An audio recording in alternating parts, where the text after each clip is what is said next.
What is global warming, or what is a natural disaster? A rise in global temperature, known as global warming, is primarily brought on increased atmospheric concentration of greenhouse gases. The term climate change describes the gradual changes in climate variables over a long time period. We call this temperature, precipitation, and wind patterns.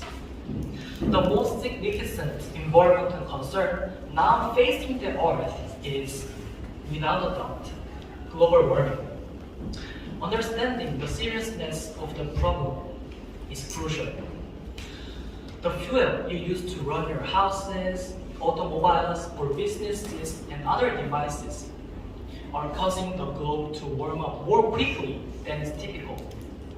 What is concerning is that the Earth's temperature has reached its highest or maximum point than the previous 12,000 years. If we don't stop it right here, it will only worsen from here.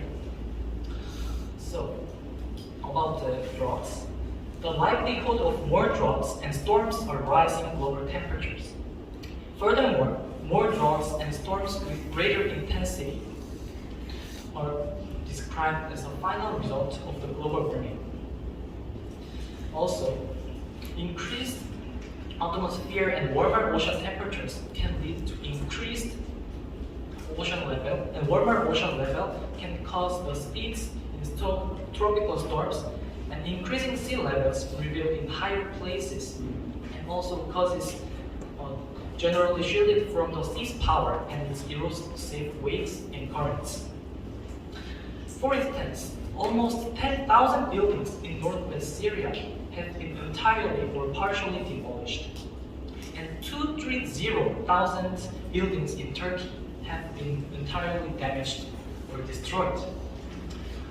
According to Ecopolitics, as glaciers melt as a result of global warming, the distribution of Earth crust is altered, which can also move the Earth axis to move, in addition to causing earthquakes and erosive volcano eruptions.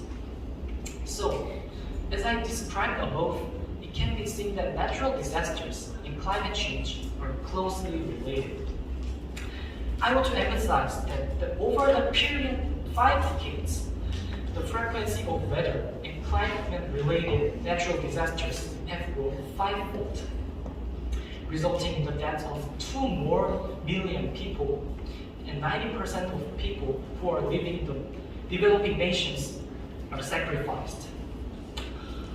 The National Oceanic and Atmospheric Administration reports that water levels are rising and ecosystems are being disturbed. Also, the frequency of extreme weather events are rising. Climate organizations such as International, APAN, or C40 cities are trying hard to overcome these natural disaster issues. In the end, natural disasters and climate changes are keenly related, and we should identify the link between them, and we should also discuss to provide explanation to prevent them both. To do so, it comes from saving water for each global member and home, and if each global member saves water and electricity at their homes, the nation will change. If individuals and family changes, the village will change. And if the village change, finally, the nation will change. Why not change the world? Thank you. It was Caleb Chae.